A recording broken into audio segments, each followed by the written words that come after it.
Welcome, James, and welcome everybody to the Office of Tree Spirits, where we do the first Adventures in Gonzo Vision podcast. And what is Adventures in Gonzo Vision? Gonzo Vision comes from Gonzo journalism. It's Hunter S. Thompson's style of writing, capturing in the moment. And James, that's exactly what you did on your journey down to Cambridge, Wiltshire, and Cornwall for 6 weeks. You captured videos in the moment. You made 10 videos on YouTube that just engaged me. Just tell me, what was the inspiration to do something like that and to travel and live in a van as you did? So my dream has always been to convert my van and to buy a van and convert it into to go free and to find where the road wants to call me. So straight away, when it was done, I knew that I had to plan a trip around Cornwall, around the place that has always been my favourite part of the country. But first I had to stop in Cambridge to do a talk, and this was like a wellness festival. This was a place called the Whole UK.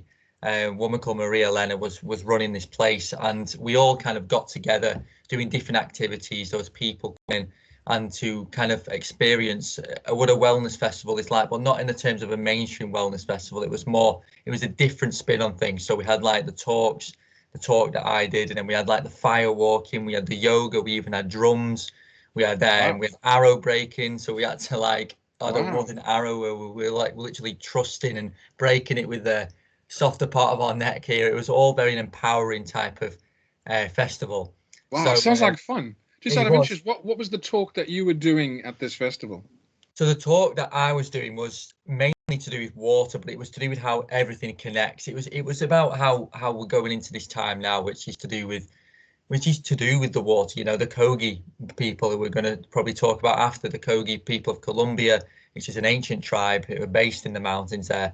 And they always say that the only way to truly awaken the world is by putting awareness on water. So that is why I base my talk on water, because if it's to do with the awakening, it's to do with finding your true self, living your passions and dreams, but also bringing it back to rebalancing Mother Earth. So we had to put awareness on where water comes from and how important water is when it comes to the collective consciousness.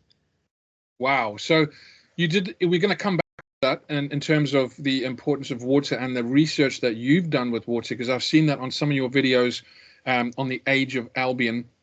That's your YouTube channel, and I've watched many of them, and you've really highlighted the ancient springs around the country. And and also watching your videos on the Cornwall trip, you were exploring these ancient springs. But from that festival, you then went on to Wiltshire. And what was the inspiration to go on to Wiltshire? Did you plan that trip to Wiltshire and Cornwall? I know you intended that you wanted to go to Cornwall, but was this the whole plan at the beginning, or did it just kind of manifest as you were going?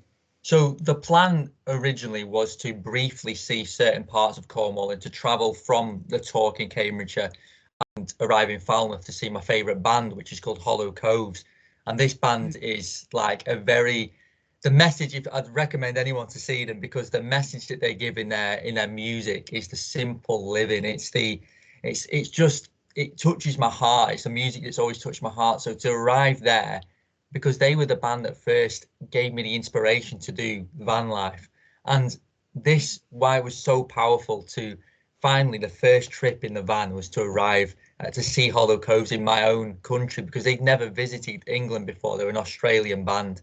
Right. So that was my first stop. And then afterwards, I did have a rough plan in my head to see some of my favourite springs, which was like St Cuthbert's, you know, the Holy Well in the Cave, and then there was a few others that I had an idea of what I wanted to see. But because the van was a couple of weeks before, I wasn't even ready to come on the trip, because the van has a few issues kept popping up the week before, and I was planning to come on the train. I was planning to go to Cambridgeshire on the train. I was asking Maria Lena, the owner of the festival, what the train was like, how many trains you had to get to go there, and where the nearest station was. And this was all because I had to even plan. You know, it's not what if in life, it's even if. So even if something doesn't work out, you're still going to be there, you're still going to show up. And that's what it was teaching me, because even though I didn't need to get the train, the van ended up to be ready. But that was the lesson. It was, my mind was always prepared, even if, you know, and it was prepared for that. But anyway, the van did manage to sort itself out. It just managed to fix itself beyond my rational mind. And Really? that's why the journey was so incredible, because the van was incredible, the whole journey. So that's why I went to see as many springs as I could and base the trip around that.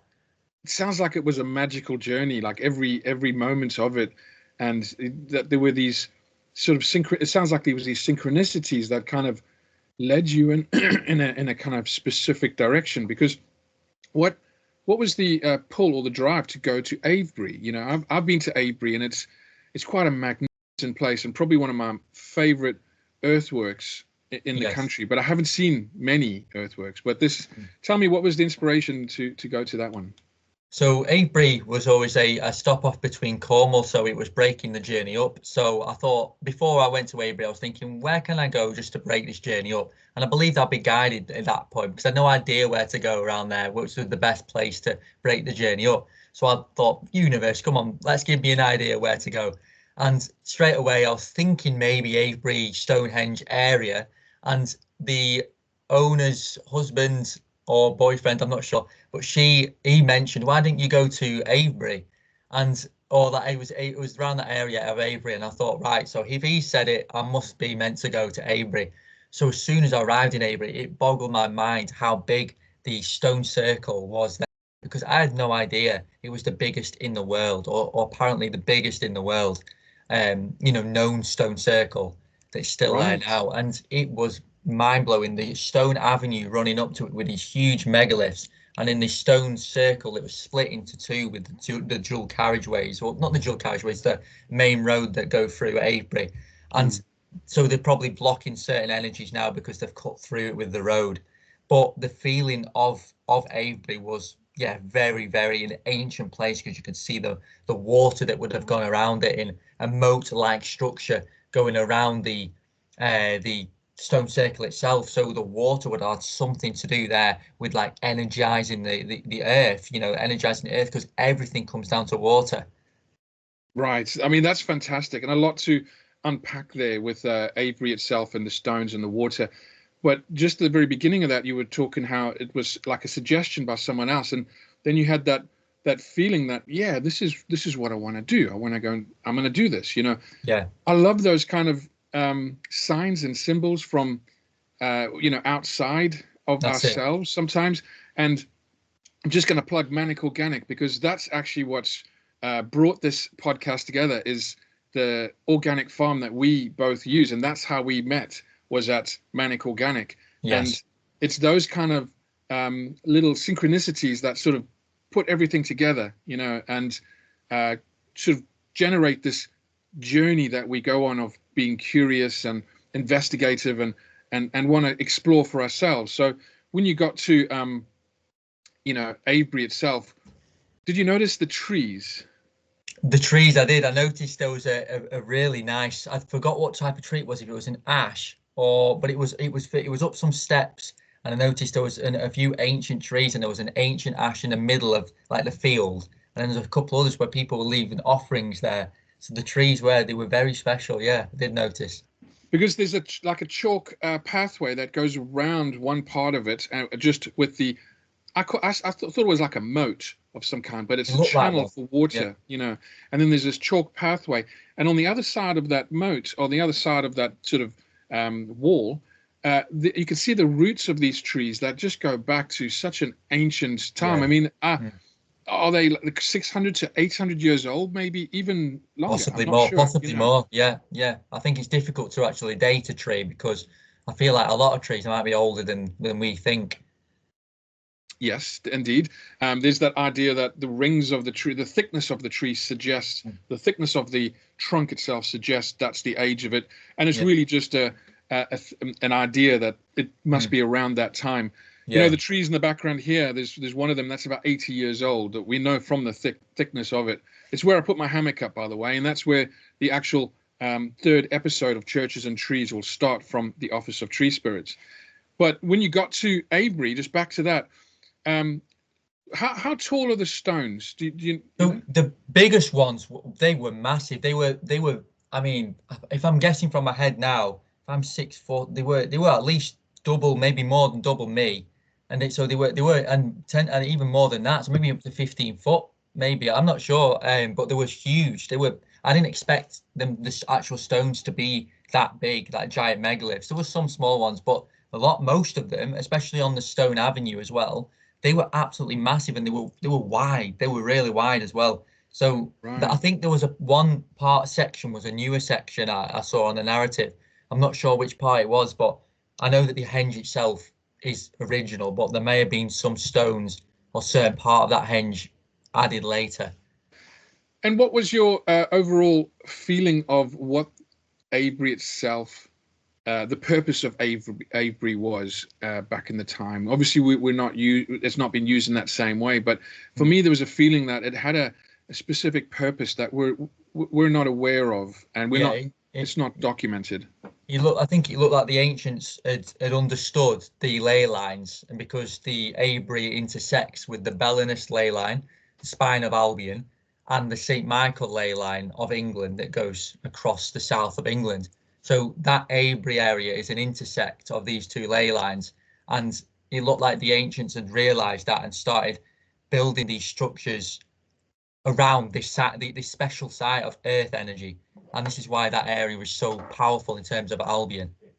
Right. So that doesn't actually pick up on with my background, but It doesn't have. there's a book on it anyway. I'll put a link to the book where it actually highlights that image. I might send that or put a link to it where we can access that. But on the book itself of the spine of Albion, you can see that Avebury. There's also not just Avebury, but it's the chalk figure of the horse that's nearby there as well, isn't it? Yes, I didn't get to see that actually. Right. Yeah. Because that's got some kind of, I feel, some kind of connection with the idea of Albion, you know. Yeah. And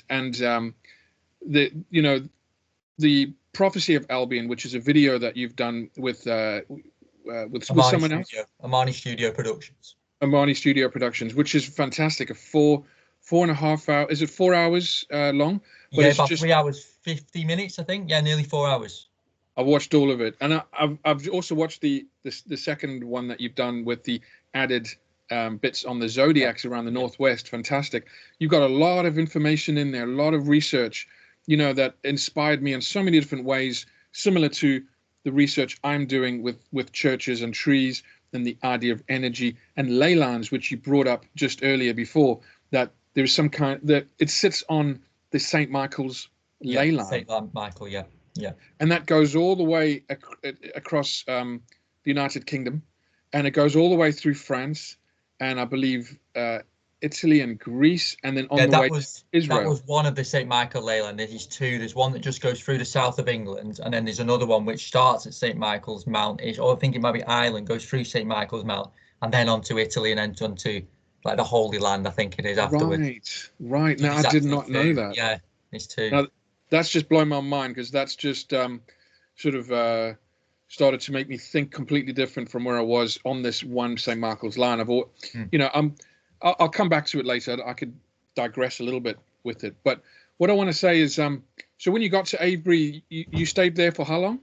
I think it was 4 days. 3 days I stayed for in Avebury. And you were next to Silbury Hill as well. Yeah, Silbury Hill, a very important part of the land, I feel. Because Silbury Hill it's right next to a spring, and in my opinion there'll be multiple springs, and I noticed that there was a huge, like, kind of a small lake next to the hill itself, and I'm feeling like maybe it's a congregation of spring water from underneath the hill, similar to a place called Cornwall in Wales, where they have a spring underneath the hill. And even though that's the Cornwall one is actually a natural structure, Silbury Hill is meant to be man-made, or meant to be man-made. I would never say for certain, but it's meant to be man-made.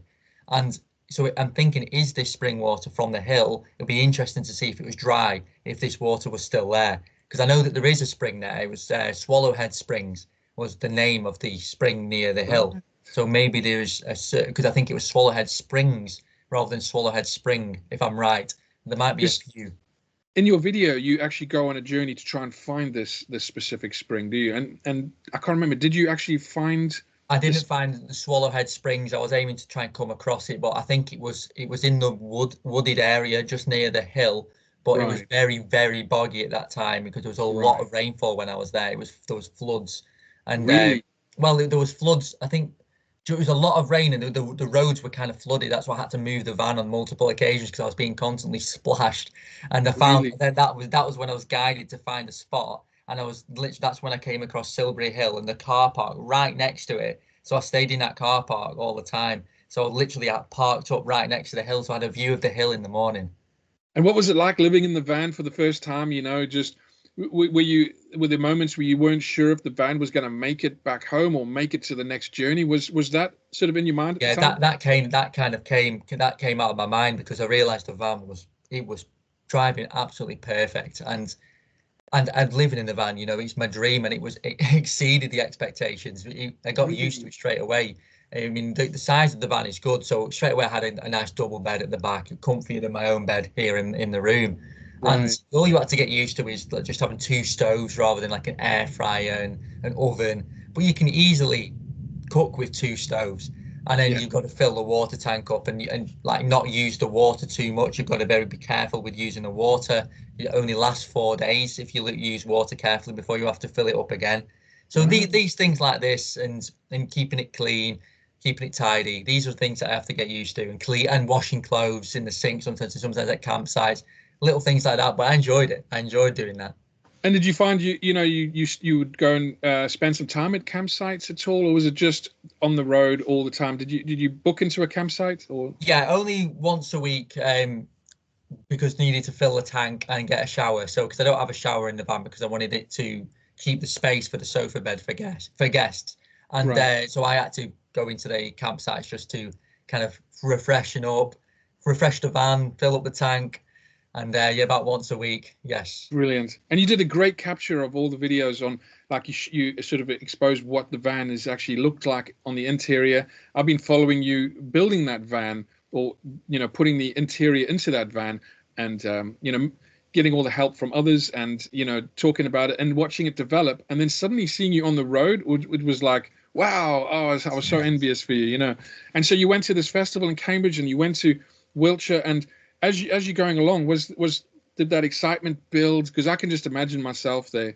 Did the excitement build, and just you felt like you were on some magical journey, really, didn't it? It Yeah. did. It got more and more magical because, like you said before, when you're guided, I was guided by certain animals, and I won't actually say the animal because it's unique to me because Right. everyone has their own animal. So, but this animal kept appearing in certain statues, in real life, outside the van at night, making Wow. noises, like Really? everywhere I went for the next 3 weeks, even to the springs, to Avebury, to the festival at Cambridgeshire, it was always there. It was always there, and that's why I knew I was on that right path because that animal was the same animal that I saw the day before I bought the van. What? See, now I'm thinking, what could this animal possibly be? I'm going through squirrels and hedgehogs and Yeah, rabbits and they're rarer than them. They're rarer than them. right. An owl. Maybe it's an owl. Maybe. Maybe. I'm not. And then I don't know. It there was could another be. one as well. There was two animals that showed themselves, and this was when I ended up in a place called Boscastle on part 4 of the Cornwall series, and I met this lady called Lucy, Six of Earth, who's her Instagram. She's an amazing lady, which she's doing really nice work, really good, important work there on her Instagram as well. And she's like an energetic guardian of the spring in Boscastle. And I went inside the church there, and at the front there was hand created scarf type things, or like knitted. I don't know. I don't really know what they were, but they were on the church seats. And the two animals that were guiding me were there next to each other, handcrafted on these Wow. scarves right next to the spring. I love So those. I yeah, love those journeys when those symbols are like confirming that you're on the right path. And to those who might not sort of have that same awareness, it's okay. It's just that for me, the Native Americans used to have these symbols where eagles would represent sight, or an owl would represent wisdom, a deer would represent gentleness, and it's like nature speaking back to you. So it is. I'm always with that kind of perspective, and that's obviously why we're having this conversation and why I'm following you, because I feel very connected in the same way. And so moving on to this this journey in Cornwall. So you left Avebury, and you just went. Did you have a specific plan for Cornwall? I believe you had a book that would that was giving information on the ancient springs and the wells that were in that location. What is the name of that book again? So it's Holy Wells of Cornwall, and I forgot the author. I think I've got another one. I've got another one about Scotland just here, but I don't think it's here anymore. Anyway, there was I did do a video on it on my van conversion. I did talk about the book. We can put the link below. I could put all the link below. I'll put the link below, but it's Holy Wells of Cornwall. It's like, and it has pictures, it has a map, and it has a very rough map, by the way, because I had to try and find sometimes 3 days trying to find a spring and like nearly giving up every day, but then it's still persevering. Right. So I was following this book, and when I arrived in Cornwall, the first spring I saw was St Kenwyn, and that was in Truro in Cornwall. That was central Cornwall, because that was the first stop I needed to go to get like a stock up with food. So there was like a shop there I had to stop at to then move on to Falmouth afterwards. So I kind of stocked up there and saw St Kenwyn's spring whilst I was there, and that was barred off. So it wasn't barred off in the book. So since the book was written, it was now barred off, and you could still see it. It was very, very powerful energy. That's St Kenwyn's Parish Church in Truro. That was incredible. Right. And after that, that was when I thought, right, so I've seen this one, I'm gonna make a series. At the start, I only thought it'd be like 1 video or 2 videos. I didn't realize that it was going to be 4 separate parts. I had no idea the power that I was about to kind of see with these springs, and I followed them along in the map, and I didn't obviously see them all. There's loads I haven't seen, but I had a rough route that I wanted to go around the coast, and I kind of used the springs as a guide to where to stay next. So I always stayed in a place where the spring was nearby, within like a couple of hours walking distance at most. Right. I love the way you actually captured all of this, because I felt like I was there. There was this sort of real life experience. You know, you could hear the wind in the background. You could see that you've been, marching on for hours looking for somewhere, and I could feel the energy in yourself where you were very at a very high spirit of what was going on, and you were capturing that. And that was really everything about the Gonzo vision, that sort of the Gonzo journalism. Hunter S. Thompson would have been very proud of what you were pulling off there, going on that journey, living in the van, and then allowing us to come along and watch your adventure as you explored and, sought out these springs, and caves as well. You found caves on the beaches. One of the springs was inside the cave, yeah. And my favorite part of all were the seals, right? I mean, like when I saw that part of the seal looking up at you and almost like communicating to you because you managed to capture it, there was also a rainbow in there, the beginning of the rainbow and the end of the rainbow. Just talk us through that. What was going on there? Yeah, so that was in St Ives. So there was 3 beaches in St Ives, main beaches. There was one closest to St Ives Centre. The second one was Carbis Bay or Cabris. I think it was Carbis Bay, it was pronounced. That was the second one. And that was the beach I spent 2 days trying to find this spring, because the book said it was at Carbis Bay. But it wasn't at Carbis Bay. It was at the next beach, Porth Kidney Sands. So that was where the spring was, if you're ever looking for a fairy well, which was what I was looking for 3 days. So on that 3rd day, I was on the moors themselves, and all of a sudden a rainbow just appeared in the bay. Both the front and, well, the left and the right bottom of the rainbow was literally right in front of me. So I was taken aback by this, because I'd never seen the rainbow so close in front of me inside the sea. And when that disappeared or started to disappear, I think it was actually still there. And if I've just remembered now, actually the seal was at the bottom of the rainbow. No way. I've just remembered now. The seal was at the bottom of the rainbow, and then the rainbow started to disappear slowly. And then the seal looked at me for about 15 minutes, just literally popping his head up and looking at me. And I didn't expect to see my own sea lion show that day. Wow. I was looking for fairy well, and I came across the seals. So sometimes what you're looking for, you may not always find right away. Something else may come along that's even better, or that's part of the journey. Because I ended up finding Fairy Well that day anyway, in a very narrow, muddy path that you'd easily miss.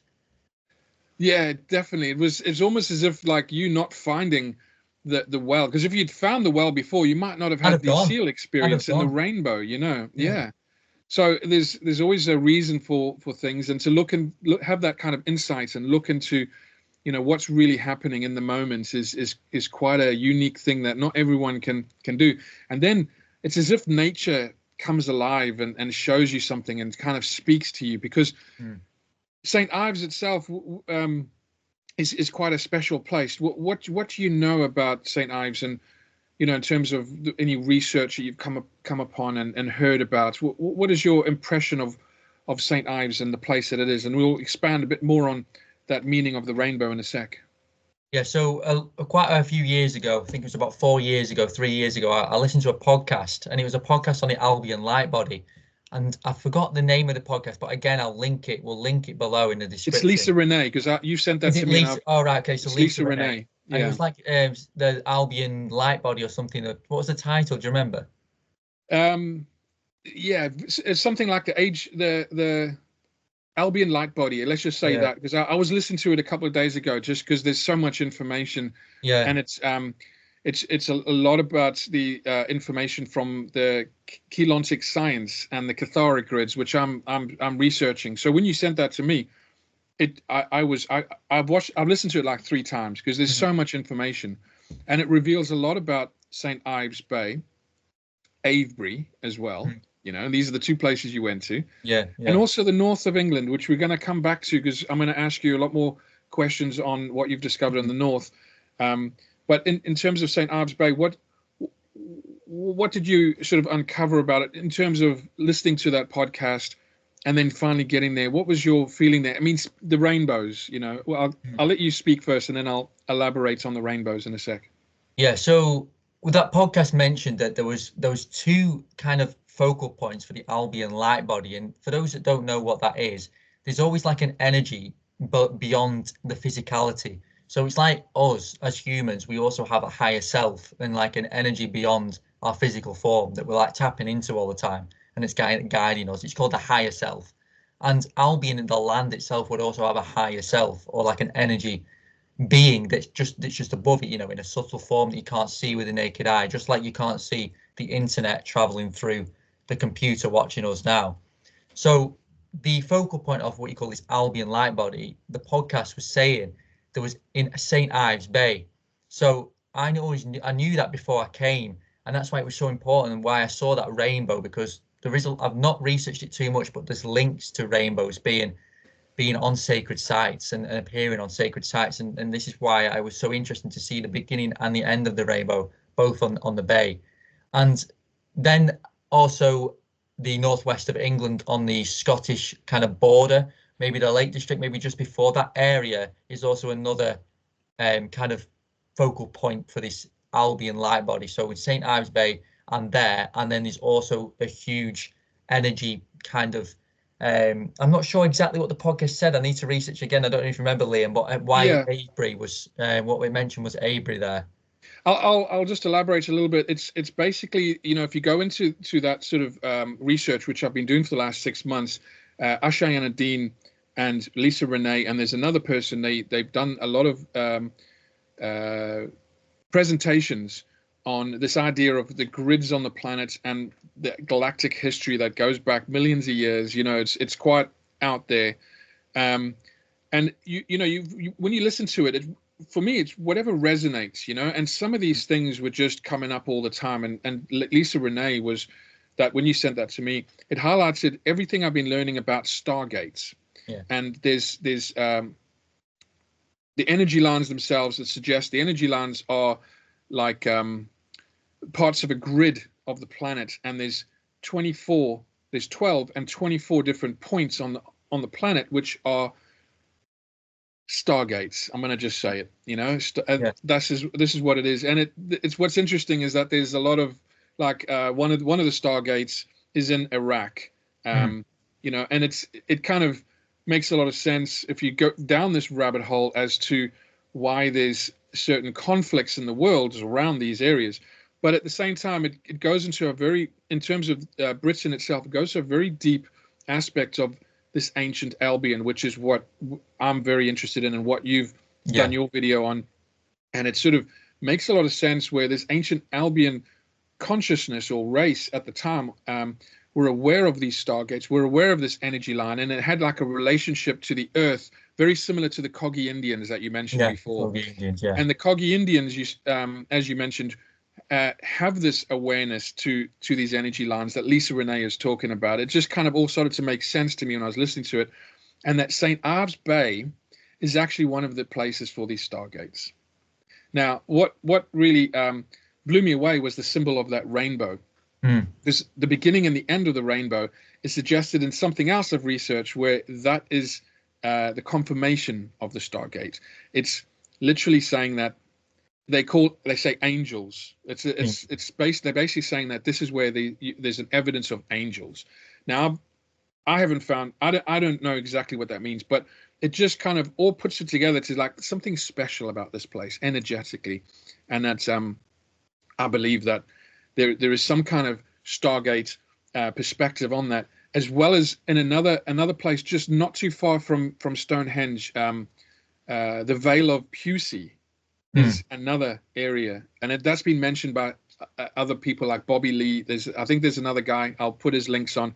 He explains these stargates and how they work, just like Lisa Renee does. And if you go down the research of Ashayana Dean from 1998 to 2010, it'll explain this huge rabbit hole of what this is about. So when you saw the seals and the rainbow, to me that was confirmation, and I was very excited by it, and just the whole journey that you did to try and find these wells, and then in between one area to the next, suddenly there's this confirmation that, is that a stargate? And the seal's kind of looking at you going, yes, it is. That's what it was kind of saying to me, Yeah. So I advise anyone just to go and have a look at the journey itself. That's is on the YouTube channel Age of Albion. Age of Albion, yes, yeah. Where James goes on this journey and makes 10 videos, and you can see the progression as you move along, and how excited you get, how excited you are. Yeah. I feel that energy, and that's really good to capture. Yeah. And so in terms of finding those wells themselves, the caves, what sort of app were you using? Was it just like a Google Maps or something? Were you just punching it in, or was there something specific? Yeah, I just when I was trying to find one that I didn't quite know where it was, I just put the name of the spring on the internet, and it came up with a rough postcode for and then I drove to that postcode, and then if I couldn't find it, I would use the map to try and understand how far I am away from it, using Google Maps, something as simple as Google Maps. But even that was only a tool. I kind of had to use my own initiative. It's like with Fairy Well in Port Kidney Sands. That well wasn't on Google Maps. I had to find that completely myself without any sort of maps. I had to understand the kind of rough directions that they were giving, and then finally find this little path that was not a path anymore. It was completely overgrown, but I thought, I just had an instinct, this is the path. And it was right down there. I saw offerings, little ribbons and banners left on the trees, and I'm like, yes, it's down here. So I carried on going down here, and that was one of my favorite wells, Fairy Well. I've just finished the water from Fairy Well now. I bottled a load of water from Fairy Well. Right, so you were drinking from these wells as well. This was your water source. Of course, yeah. Yes, these wells are what we should be drinking, the primary water. And so I could expand on that primary water in this podcast as well. So yeah, do explain what you mean by primary water, and because these wells are quite significant and quite special. It wasn't just finding something from history. You were finding the essence of the earth, really, wasn't it? Just elaborate on that a bit, please. Yeah, so water is the most important thing on earth, and the ancients always used to say the waters, and the waters with an S, so in plural. So by waters, they were referring to the waters below and the waters above. And the waters above are what is governed by the normal water table, the rain cycle. And these are the types of springs or the rivers that may run dry or drier depending on seasonal rain, depending on heat, and everything like that. And these are the types of waters that have been poisoned, and kind of we have caused the destruction of these waters by building on them, by destroying their habitats, by poisoning with things like glyphosate and chemicals. They've all been leaked into these water supplies and affected the waters. And Yeah. this is the most terrible thing that now the Kogi are pointing our attention on, because they are reading the water. They've got a high ability to read the water, because from a young age they were in darkness for 15 years. They've developed these skills, and they can read the water. The water's a living being. So they read the water and they say what the condition of the water is like. And they can do this from the sacred sites. And the sacred sites are the Avebury, things like these, the stone circles, everything like this. These are connected to all the sites in the world through the ley lines. So through like the Michael ley line, Belinus ley line, it goes through all the different countries, even to Colombia, all the different ley lines. They can communicate and understand and communicate with all the sacred sites via the actual sacred site, e.g. the stone circle, sending the energy across on the ley lines. This is how they communicate with the world without going there. This is how they know what's going on.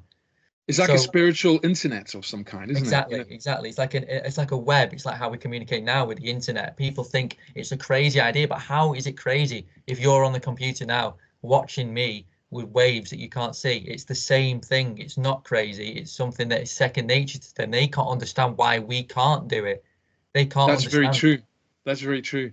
Anyway, back to the springs. So they understand that there's the water, how important the water is, and we need to look after the waters above first, because that's the layer that we've destroyed. But we need to put awareness in the fact that there's waters below. These are most of the springs, the ancient springs. It's called primary water that is constantly being renewed in the Earth's womb, far below any sort of man-made layer, because we haven't affected them. It's so far below the Earth, and they've come out for millions, thousands of millions of years. They finally come up the water out into the springs, and this is created by gas. It's H2O, hydrogen, oxygen. It's created and pushed up finally through these springs. So it's constantly renewing itself. It's an element, just like fire doesn't run out, just like air doesn't run out, just like Great Spirit doesn't run out, just like Earth doesn't run out. The soil's constantly renewing itself. The water's constantly renewing itself.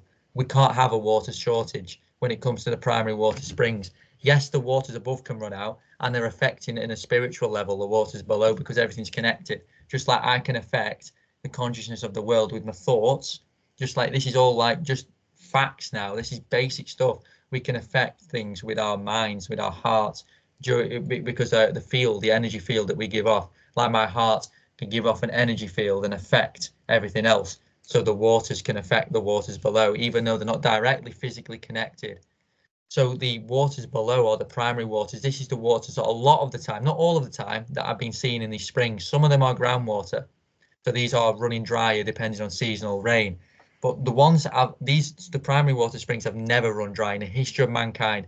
All of the people that have remembered these springs that are 90 to 100 years old now have always seen these springs running, because they've never run dry, recording prehistory, pre-Celtic people I'm talking about. These are when these springs are still running. And there's one near me called St Mary's that has been running since prehistory, and is still running today, that's been covered over by the big corporations that we have a duty to find. These are primary water springs that we need to be drinking, not just because of the mineral content, but because of the spiritual connection that we'll have to the earth, because of the purest water. It is purest. So it's even the soul of the water we're connecting with and we're communicating with. Wow. So this, when you deep down into the earth, with all the crystals and the minerals, it's also, so that's one aspect to it. But what you're saying also, there's a consciousness to the water itself. And I mean, there's a variety of experiments that have gone on. Emoto, I believe, is a Japanese scientist who took pictures of frozen water, and it was people's thoughts that changed the shapes of these of the crystals within the water itself. There's someone else now. I'll have to put a link to this person, because there was someone who did a talk in Glastonbury a few months back on that. She did other experiments like that, where she literally put a finger into water and then froze it, and the image that came about was the finger, but it had a little cut in her nail that happened weeks later, right? So that just freaked me out. Like, how is water able to sort of access the future? What is that about? So another thing on that ancient water as well is, I think recently they just found, when I say they, scientists, and I saw this on TikTok or Instagram or even YouTube, that some divers were down in the ocean and they found clear water underneath the ocean. So this is like drinking water. It's not salt water, and it's a heavier, denser water, and it was underneath the salt water. And they were literally had cameras, and they were getting bags of it, and they were buckets of it, and bucketing it, and then taking it up, and they were testing it. And it was genuinely, this pure water that you talk about. Yeah. So there are discoveries to it, and this idea of consciousness. If you go down that rabbit hole and a connection with consciousness and water, you will find experiments and evidence. And I feel if you actually do go into this kind of investigation, your life changes. Yes, life changes. Your environment changes when you start opening up to nature and its consciousness. The trees behind me. I have a communication with them every time I go to see them. Obviously, this is not live now, and I'm not there, but it's a very special place for me. And when I go, my energy just completely changes. All my stresses disappear. So this idea of this consciousness in water, I embrace it 100%, and I know exactly what you're talking about. But for anybody else who hasn't, I will put links to everything I've talked about in the bottom, and you can go and see for yourself.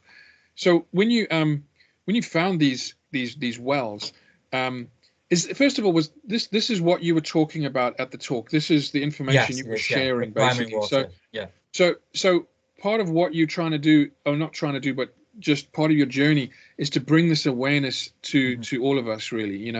And close to you, are you where you live now in the north? Is there a place that you can access the water itself? This water? So there is, but the closest place would be St Mary's Spring near me, literally right near. But this is the most powerful spring. That is one of the most in the country. The people from Ireland used to come all the way to see from Ireland. This is how powerful it was. And they have springs in Ireland, but there's one reason he wanted to come here to see this water. And this is the spring that I'm trying to find, that I'm trying to reintroduce. And by reintroducing it, change the collective consciousness of the whole world.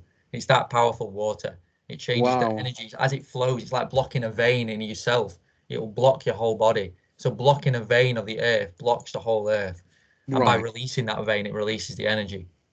So this is the closest spring, but obviously I can't access it right now. And it's the same with Avon Park in Preston. That is a whole park full of springs. It's a spring park.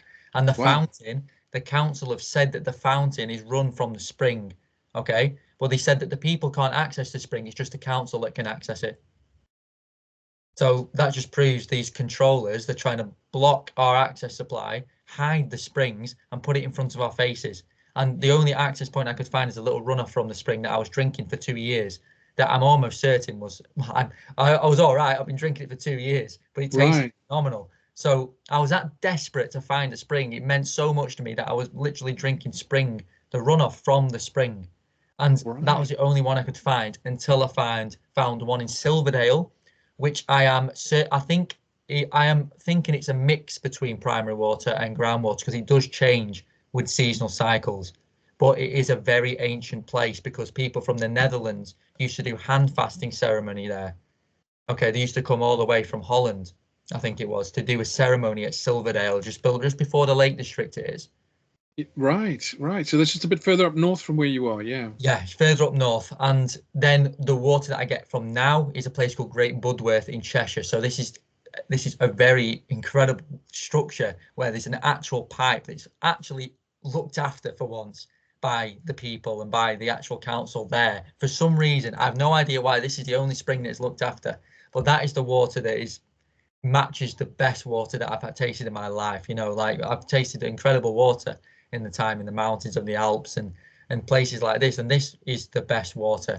This is incredible. This is how we can bottle a huge bottle, like 5-litre bottle, in a matter of 30 seconds. So this is how good the flow is. So yeah. And so you can definitely taste the difference like obviously tap water to bottled water is going to be a difference in taste, but then Yeah. aside from those two, this is an even better taste than Oh yeah, yeah. say the bottled water. Yeah, because I'm like a wine connoisseur when it comes to water. I A can water like connoisseur. a water connoisseur. I can literally put you could blindfold me and you could put 4 glasses of water, maybe tap water, maybe Evian, Great Right. Woodworth water, spring water, and then maybe some Buxton or Volvic. I don't know what you would have. And I will be able to tell you which one is which by just tasting them. I've done it Wow. before. Have you done Multiple it? Oh, times. brilliant. Multiple Oh, times. you should do a little video of that on your I could do actually, yeah, on yeah. your YouTube thing, because for me, you know, being aware to this water and learning from you actually, and this is why we're doing this podcast, you know, because I think it's very important to get this information out, to get your journey out, really, because the idea of just going on a journey to explore something that you're curious about, that you've been researching and looking into, and then, you know, having that kind of experience of the amounts of wells that you found, I think is phenomenal. But one of the things I started looking at was where's the wells that might be next to me. So I live in Southport, and the closest one for me apparently is Liverpool Cathedral. Now I learned this from Manic Organic again, because they've got all kinds of people that come in and talk about stuff, and information gets passed on. And like, you know, we both get our vegetables there, and it's the only you told me it was the only organic farm shop in It all of seems Lancashire. in the whole of Lancashire. See, I've been trying to find one. I may be wrong, but it's the only one I could find. See, Lancashire is Southport's actually still Merseyside, but Skatesbrick must be just in that Lancashire area. Yeah. And you know, so it's just on the edge of Lancashire, really. But to have an organic farm shop is like a blessing these days, you know, because I always thought about supermarkets, and I think this is more of an American thing when they talk about health food in the supermarkets. And I heard this on a podcast where someone said, if there's a health food section, what does that mean about all the other food that's there? Exactly. You know? And that's what I think about when I think of supermarkets and convenience stores, and I'm like, what kind of food is that? When I go to an organic shop and I have, you know, I just bought some sweet potatoes, which are like this big, you know, and I get all my oils from there. I get my soap, my toothpaste, you know. I got arts and crafts and crystals and Christmas presents, you know. So, you know, I just want to plug Manic Organic, because it's always something that comes up, and it's what brought where we connected. We met there, and it's kind of like what actually brought this podcast into life is the fact that Manic Organic still exists and, you know, constantly goes on. And farmers in general in this country are going through a lot of problems, you know, a lot of issues that, you know, is probably for another podcast and another discussion. But I've started to like talk to them and find out what are the challenges that we're going to be facing. And I think obtaining good food is probably the biggest thing, you know. It is. Because there's like the situation where it seems like the recent adjustments in the political realm have allowed for big conglomerates easy access to buy out these farms. And so when that happens, you know, these farm shops, these local farm shops, organic or not, are not going to be there, you know. I don't feel so support for the farmers. Visit your local farm, go and find out what they're going through. Try to get as many vegetables and fruits and local produce from the area that you're in, just for anyone that's listening. And then maybe go and look for those water sources. You know, James I'd say you're probably one of the leading pioneers of searching out these water sources. And so those videos that you've done is a great blessing for all of us to be inspired by.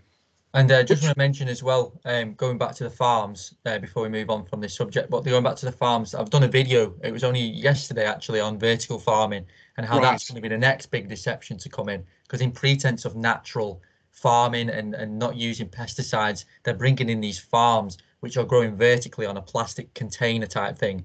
And a lot of the time they're not using soil, but they're using added minerals, and they're saying, oh, it's just the same as the soil. It's not, because the soil is the earth, it's the land, it's Mother Earth. It's not just about minerals, it's about the energy, the electromagnetism, the magic that's coming from that soil that we're then ingesting. And not only that, they're not even using sunlight a lot of the time. They're using LED lights to grow your food. This is something out of George Orwell. This is Yes. ridiculous. Honestly, it's they're hijacking every side because they know you're awakening. They know that people's awareness wants to go back to organic. So they're hijacking the organic side as well. Very Yes. clever. In fact, Clay from Manic Organic I was talking to him yesterday about this, and he was saying, and we were referring somewhat to the Kogi Indians as well. And he was saying, we this planet has been here for such a long time, and we've always had a relationship with it to produce food. At the end of the day, most of us don't know how to produce food. We don't have a relationship with the earth anymore, with the trees, with the ground. We don't know the soil. We don't. It's just all now convenience bought from stores, and I think we're all kind of aware to that, and it's just we're surviving. We're just getting on. This is how our world's changing. But just to give an attention to the fact that putting your hands into the earth and growing seeds from the earth, there's a very spiritual connection with the earth itself that we're lost. From it. Yeah. And get your feet on the earth as well. Get your feet on the earth, everybody. Ground yourself to the electromagnetic grid connection to the earth. So you do a lot of barefoot walking then, James? Barefoot walking, barefoot grounding as much as I can. Sometimes in the winter it's a bit cold on your feet in England, so that's why other hotter countries sometimes better. But as much as I could, spring, summer, any excuse, top off, sunlight exposure, get your feet on the earth. Your essentials of life is good water, good food, sunlight, grounding, good sleep, good thoughts, and pure heart. Right, brilliant. That just makes sense. We don't have to go into any kind of referencing of a science. Everyone just knows that what you just said then makes basic sense. Principles that don't need explaining. And so when you were down in Cornwall, did you meet anybody else that sort of had this similar awareness, or maybe gave you hints and clues to where some of these wells and springs might be? Did you find that there's others that have this awareness in any way? Definitely. It was a very, very interesting story, actually. It started in Avebury. I met this lady who I had an instinct to go up to and approach. She was looking at a tree, and I saw not many people stop to look at a tree. Okay, so I knew this lady would be different because she stopped to look at a tree. Very simple. And she was dressed in a nice way, looking at the tree. I could see she had a connection. So I thought, I've got an instinct to go and speak to this lady. So we had a conversation for a long time. It seemed about half an hour, maybe more. I had a conversation about true Atlantis, about the old world. She was on her own pilgrimage to England from Australia, living in Australia. And she'd met a lady in Boscastle who showed her around the springs. And this is the lady that she introduced me to. So then I could go and see this lady in Boscastle and make connections there. So it was only because my attraction in the present moment, by approaching and listening to my feelings in that present moment, affected my future. This is why everything exists in the present. It's the only thing that creates the future. Brilliant, James. That's great insights. I agree with that 100%. So if you hadn't made an effort to just connect with this person and question why you're looking at the tree or whatever it was, the rest of the journey might have been different, Exactly. Although knowing you and knowing this kind of journey that you're on, there might have been someone else that you might have met. There might have been always someone else. Directed you. There always been someone to push forward on the journey. Because then I met Lucy. She's the one who showed me around Boscastle, the amazing ancient woodland there, and the spring in the middle of that ancient woodland. It blew my mind. It was incredible. One of the best. I have to go back and watch that. That's I don't think you've seen watched that. as many as that possible. one just at the end of that last episode. Right. Yeah. I need to go back to that and just it's very inspiring to watch your videos, to be honest. It's in terms of also doing my own journey and doing my own videos. It's like every time I watch, I'm like, right, let's go and edit, let's go and film, let's get out there, and just explore. And there's so much around us. I'm kind of on my own journey that is going to lead across the country, but I haven't even left the area because there's so many symbols and churches and signs and woods and old locations that speak of the past and are speaking to me in a way. So, at some point we'll get across the country, and there's some wonderful things on this island of Great Britain, United Kingdom, but I would say the ancient Albion island. Did you come across any information that sort of highlighted that in a way in terms of like old remnants of ancient Albion?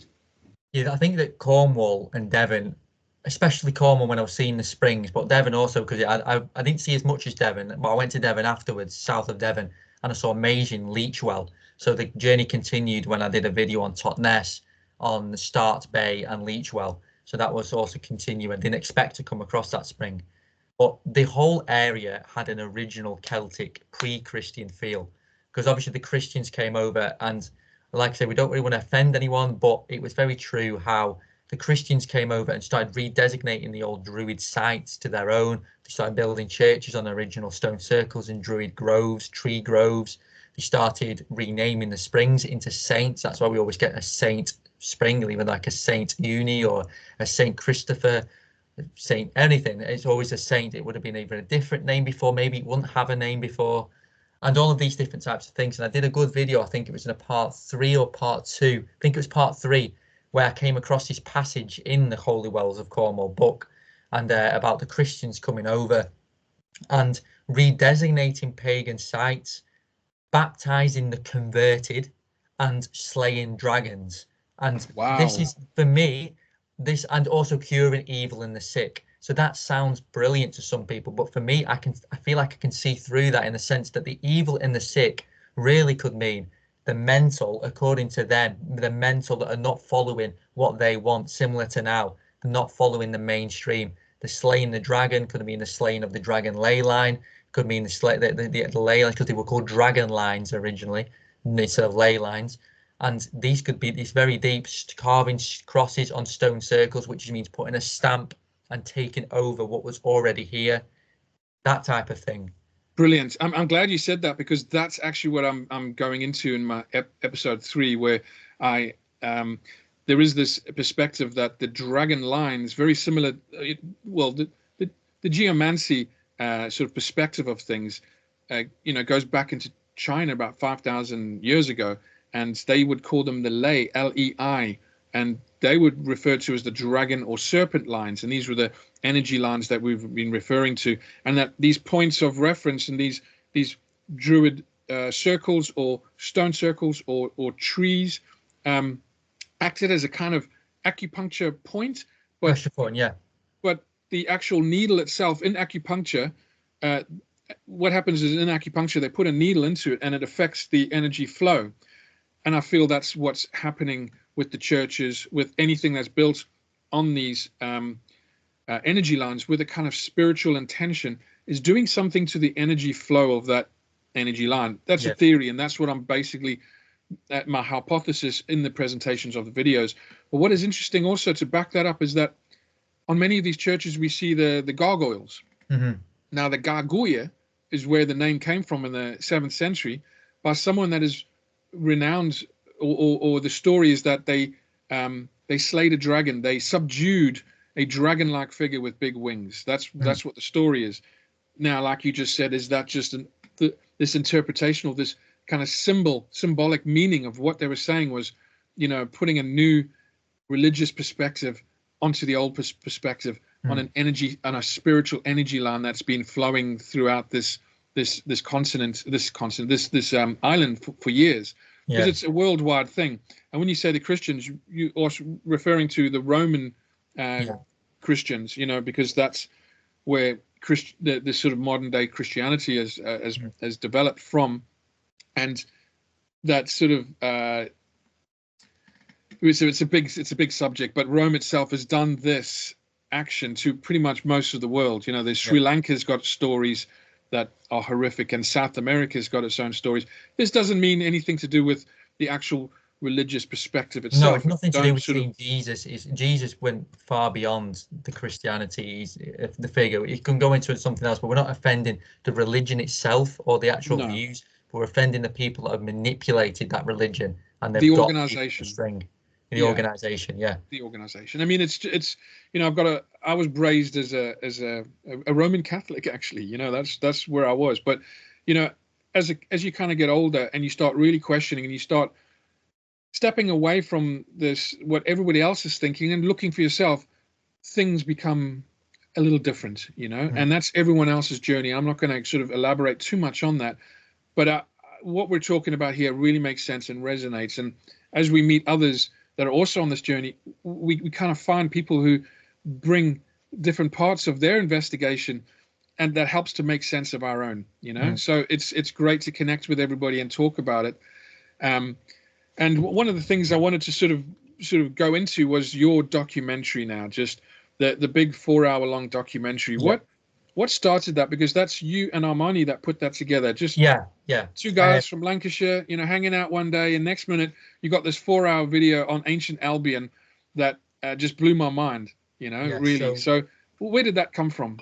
Yeah, so he's always been my neighbour, and I never really got to know him until he started giving out the newspaper The Light, if you've ever heard of The Light. I have, yeah. Now is actually bought by the government, so they've even bought that. And so really, the hijacking everything. He's done his research. He said, I'm not going to give out these newspapers anymore because they've been bought by the government themselves, because they take over everything that comes in.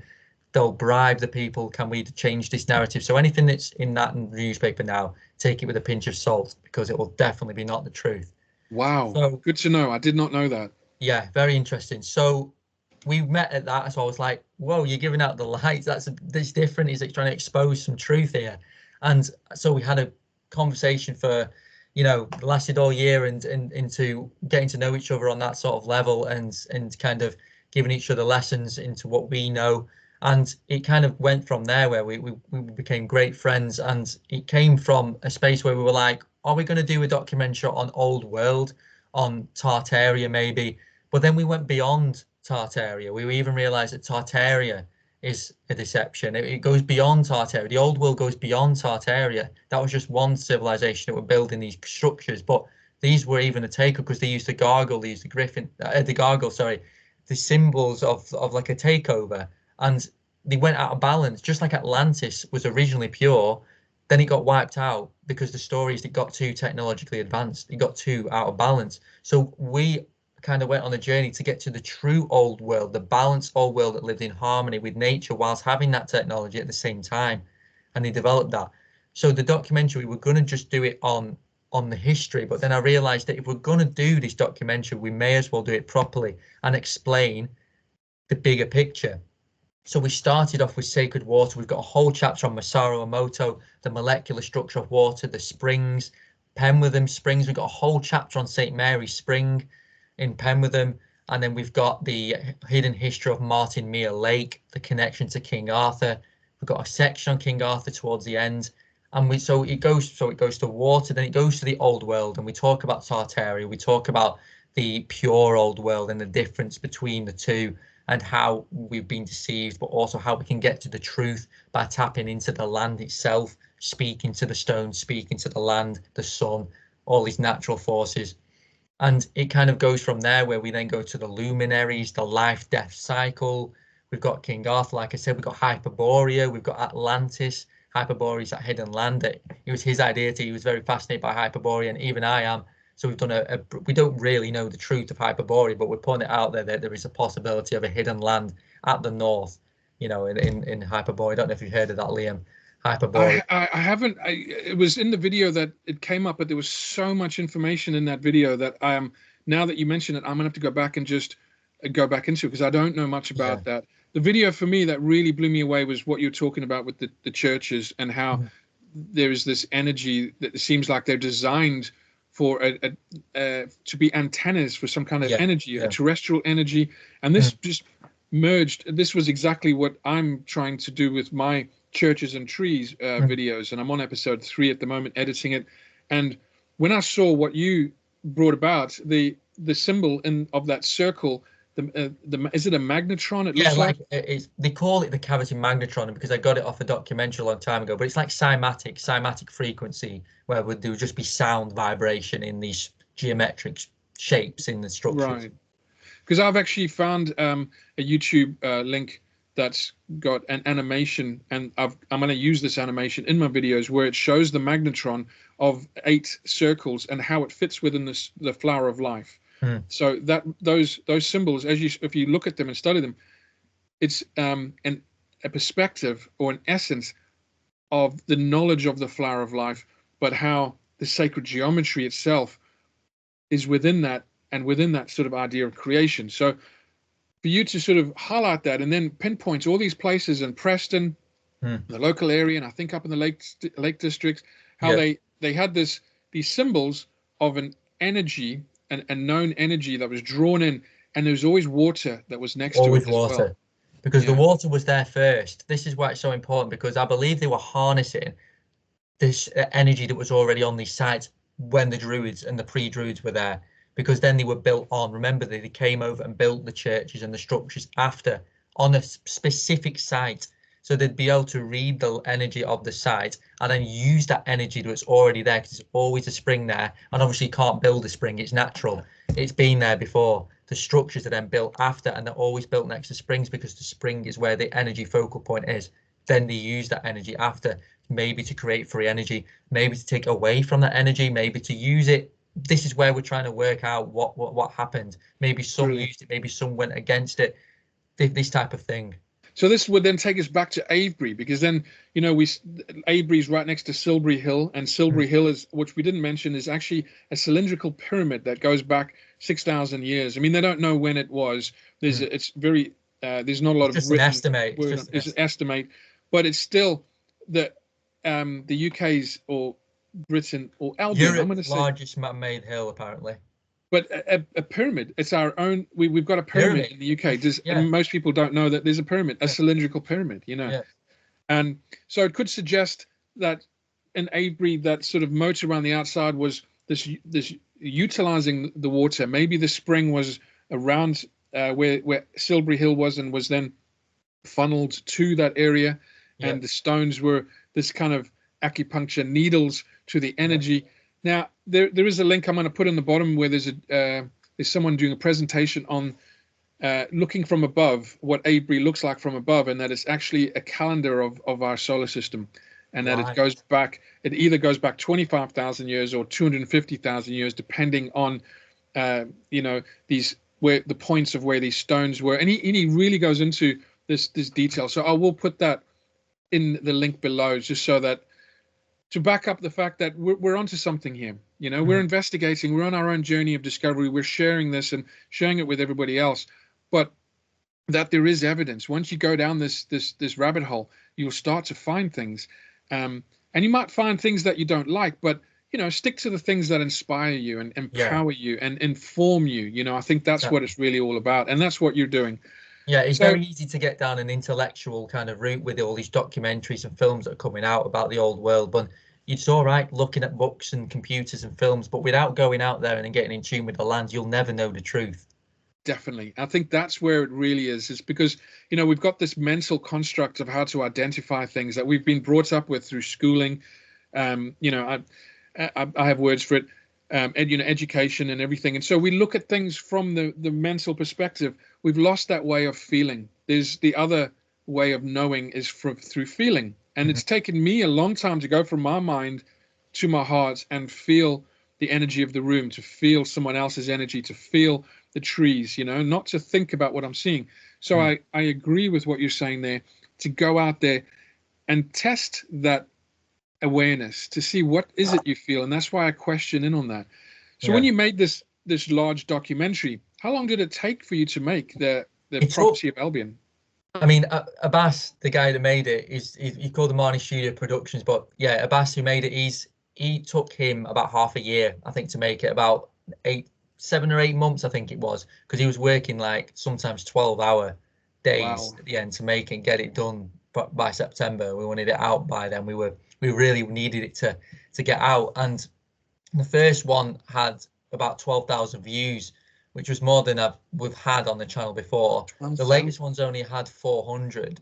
Then the latest one's the one that I need people to watch, because we've added the new sections on the La Manche Zodiac, which is the Zodiac at Winter Hill. At Anglezark Moor on Winter Hill, and it's the largest terrestrial zodiac in the world, apparently.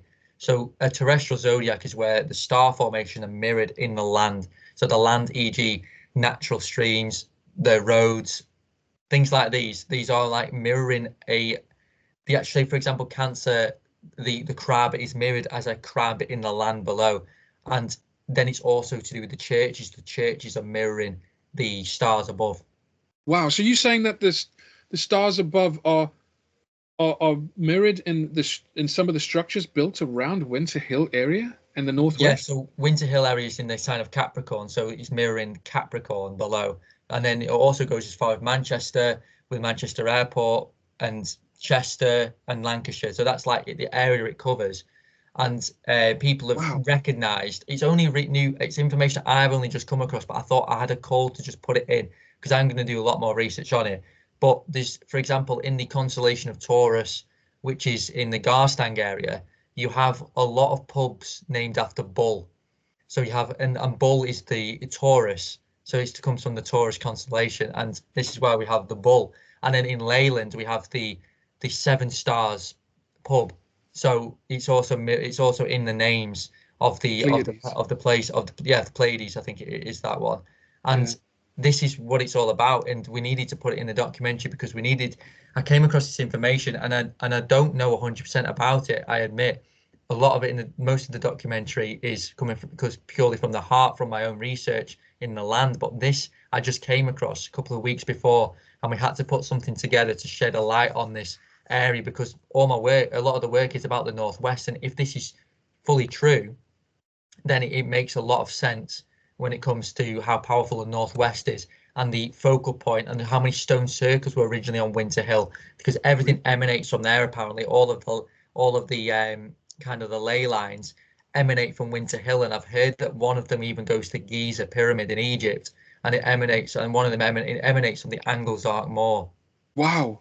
This is blowing my mind again. You know, we're going to have to really go down a rabbit hole on this one. Maybe, you know, get together and you can show me some of these places. You know, we do some more research, and I'll get the drone up, and then we can see if these formations, you know, exist. We can study them. You know, so Yeah. I think this opens up the opportunity for, you know, making a documentary on this in the future whenever we've got the time. Obviously, we've got a lot of stuff going on, but that's fascinating because I only just went to Winter Hill quite recently, and I had no knowledge on this whatsoever.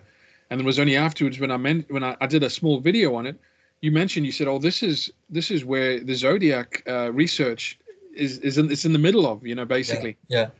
So it's I'm still learning all the time, and I appreciate everything that you're bringing to the surface for us all to, you know, go out and look at, and that's what the prophecy of Albion did for me. You know, it confirmed a lot of the things that I was looking at, but also then opened up the research deeper, especially the part on churches, and especially the old world and the symbols of, you know, how the churches were all the, not just churches, but the buildings were acting as like antennas. I'm focusing just on the churches because it basically means that I can put my drone up and I don't get into trouble, you know, because you can't fly over residential areas, and on church grounds it's pretty cool. But at the same time, you know, I started falling into this kind of research by accident, and then meeting you, it's like that synchronicity again. Yes, that yeah. seems to assist the research, assist the journey, and, you know, talking to others that are doing this really does help. So have you met a lot of other people along the way that are like, I think I've already mentioned this before, but not just in Cornwall, but when you're going on the road, do you meet other people that are open to these ideas?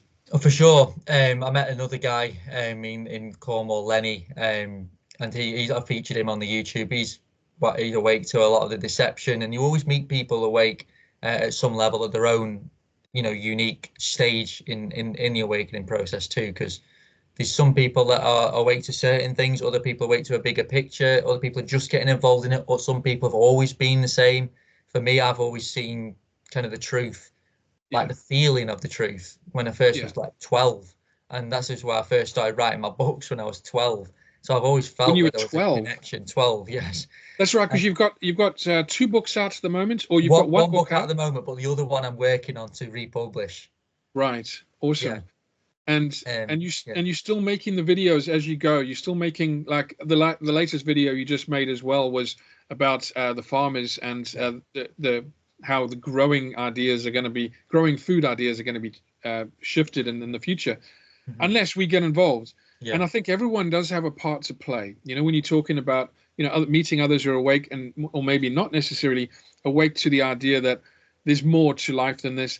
There's more to the political structure. There's more to, you know, the way of living on this planet and getting food for ourselves, rather than just accepting what has been part of a condition, I suppose. But everybody has a part to play, and I find that it doesn't matter who's awake or who's not. Everyone is saying something that helps the journey along. That's always speaking, about this journey. Yeah, you always meet the right person at the right time. Like yourself and Clayton and my family as well. Get always on their own. They're with me in this journey, and that's how special it is to always have people on the same journey or on a similar journey, but their own unique version of that same path. That's right, because your sister is also very awake to this, and she's got her own book of poetry that I've actually got. And in it, she talks about how she was inspired by this kind of divine connection. It just comes in, and she writes it down. I open up the book every now and again. Every day I wake up and I open up the book, and I just look at the page that is open to me, and it speaks directly to me. Almost, it's like the divine is speaking directly to me. It's uncanny. Kind of blown away by that as well. So hats off to your sister for doing that. We'll link that book as well, both the books, The Nourished Soul and my book, The Destiny of the World, which is a fictitious book similar to The Alchemist, if you've read it, in the sense that it's a fictitious book, but it's got like the truth and lessons inside the book. So this was something that just came to you, like inspired to you. I mean, like a lot of folk at your age are probably running around different pubs and chasing after football teams and certain types of clothing and the society itself. Why have you not done that, James? I think for me, I've always been more interested in life and living it and not wasting it on things that don't matter. And this is why Destiny of the World came, because it started when I was working at the first garden centre I worked at, on the ley line that I then found out after. So I'll talk about that in a second. But for the book, so I've started writing about this story here, about and it was like the journey that I kind of felt in my own heart, and I kind of wrote it in a sense that it was kind of me, but it's things that haven't happened, in the sense that I needed to get a message out in a story form, but also things that these things that have happened in that book and that haven't happened. It's kind of mixed up in like a vision in what has happened in my present moment then and now, and it's all like kind of into this story form where you can decipher it as you want. That book, it'll hit you where it wants, a bit like my sister's book, The Nourished Soul. It'll hit you where you need it to. So The Destiny of the World is all about a young man who is working at the garden centre, and then he goes on his own journey to discover the truth and meets an old man who is teaching him about Albion and about life and about what it truly means, why people are so asleep. And he goes on his own journey to combat the controllers of this world, and to then at the end unite the world himself by meeting people at the right time. Wow, that's good. I'm just started reading that at the moment, but my time is very limited, but I will finish that book if it's for the inspiration itself, and just to find out what the answer would be, to figuring it all out, and I just want to come back to that idea that you were working at a garden center, and there was this energy line going through it. Yes. So how did you know? What was the feeling that you knew there was an energy line there? So back in 2020, when I first arrived at the garden centre, I'd always called this field at the back the land of Albion, because it just had such a nice feel to it. And I used to just take my shoes off at lunch breaks and just relax at the back field and take it all in. And there was one time I just did a meditation on my lunch break, just to still my mind, and a parrot just then showed up, just right behind, like right close to me. And I was like, whoa, like, is that like an omen, maybe telling me something from that meditation? It's a very powerful meditation. It was very amazing feelings I captured. And then it wasn't the same day, but soon after, it was like a whirlwind. It wasn't even windy, but like the hay that had just been cut. Maybe there's a logical explanation for this. Maybe tell me in the comments if there is. But it just picked up on its own in like a spiral shape, and then just flew across the field on its own, this grass. And I was like, I don't know what to say about that. Like that, just like a little ball of grass, of grass. But it was like big ball of grass, just like spiraled up and then just flew across the field on its own. Because what's fascinating about this story and where you were in Tarleton, I've managed to locate an energy line that goes through Solemn, and it actually goes through Tarleton, goes through Ruffordale Hall, and there's a road that go. I don't think it's the A50, it's the A59 that actually goes along there, and then it reaches the junction at Tarleton that then goes on to Preston. But the energy line goes through. I don't know if it goes through that junction, but it's very close to it. So just before that junction, it goes through the field where I did that meditation. Right, so that's where that's the garden centre. That's only after I found out, when I was researching the ley lines, I zoomed in and it goes through Sooty, his garden, which is right there, and then goes through the field, the exact point where I have been experiencing these feelings all since 2020. And I only figured this out in 2023 or 2023 at the end of 2023. Wow, because there's an app that I'm going to put a link to where you can actually, it highlights where all these ley lines are. And going back along that ley line is where there's like a focal point of many ley lines, because they all go to this point. I don't know exactly what the name of this point is, but it's where they all originate from this area. Do you know Low Stone Circle in the Peak District, you mean? Harbour Low, that's it. It's called Harbour Low, yes. Arbour, I think it is, Harbour Low. And that's where they all emanate from. Apart from the Bellinus spine of Albion, all the main ley lines kind of emanate from that stone circle. Because on this app you can zoom in and you can see it's like a sort of Google map thing, and there's this looks like a henge. It's a giant henge. We put it in the documentary, a whole section on that ley line. Right. I'm going to go back to that because I'm sure you mentioned that, and because I've got so much information, like I'm always taking on board a lot of information. It's hard to know where it all came from, but yeah, I think that's what inspired me to get that application on my phone. Because I didn't even know there was an app. Yeah, there's an app for the water sources as well, by the way, all the wells. Is that which one was that then? Is that not Find a Spring, is it? I think it is. Because that's the one that only kind of works in America, I think. There's not many here. No, it's not an app, it's a web page, and it is based in America, but you can go to the British Isles, and that's how I confirmed. Oh, right. That's the one in Liverpool. It says there's a spring there on the cathedral. Brilliant. I'll have to check it out. Yeah, it's amazing when, like, what's actually there to prove these things and show.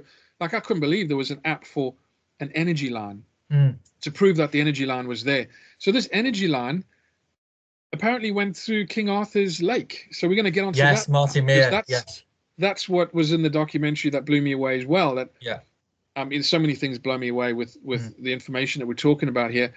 But the journey that I'm going to be doing from Southport to the Bellinus line, because that's what I'm fascinated with, and that's what the books I've got is the Bellinus line. It will go through this area that would have been the largest freshwater lake in the country at the time. Now this has been shifted now to agricultural land. The land's been taken back, but Martin Mere is the last remnants of this lake. What did you find out about this lake, and how did you connect it to stories of King Arthur? So this was another interesting story. In that same greenhouse where I saw the parrot at Sooty's, I saw a map of the area, and it had a sword, and right near Tarleton. And I was like, what is King Arthur's sword doing in Tarleton? Because I always conditioned to believe King Arthur was always in the south. So I was like, well, what's that sword doing there? Because I've always been at a fascination with King Arthur, watching Merlin on BBC and things like that. I've always loved the story of the knights in King Arthur. So seeing that sword on that sign, I was like, I need to straight away Google that when I get home. And that's when I started coming across so much information. This was back in 2021 or 2020. There's so much information about King Arthur and his knights and Sir Lancelot being so prominent here, with the story of Sir Lancelot, where he came over from France and he docked at the shores of Lancashire, hence Lancelotshire, that some people say. Wow. And he docked here, and the story is, the folklore is that the Lady of the Lake then took him below the depths of Martin Mere. So the Lady of the Lake is like she controls Martin Mere Lake, and she takes him in, and then when he's old enough, he sets forth to Camelot. And now Camelot, why is the theme park of Camelot? Why did they put that Camelot theme park just near Martin Mere? So that's what my question is. So this is the theme park that's based in Charnock Richard, is it? Yeah, so Charnock Richard was just at the edge of that other side of Martin Mere. Right. I I used to play American football at that All right. that place. Just on the other side, there was a field that's just brought me back to many years ago. Yeah. And so this, so just coming back to that Martin Mere, because I used to have a friend who used to work at Martin Mere, and when I talked to him about this King Arthur legend, because that's the interesting thing is when you talk to people in the area about the King Arthur legend, everyone has some kind of folklore knowledge that yes, King Arthur, this was the lake for King Arthur, and this is the Lady of the Lake given the sword, the folklore, the story. And this friend of mine said that everybody working there at Martin Mere just knew, it was just a thing they knew, that at a certain point, this is where they believe the sword is, where they were joking to each other. Oh yeah, the sword is over there, kind of thing, Yeah. I don't think anyone really went off to go and explore it, but I'm gonna have to go and just take me find with out where you. it is. Yeah. So it was when you brought that up in your video, I was like, wow, this is incredible, because in the Belliness line itself, where I'm going to be going to Worley, there is a stained glass window with King Arthur, and there's a lot of King Arthur along this Belliness line. And if we go back to the stuff of Lisa Renee, who she talks about the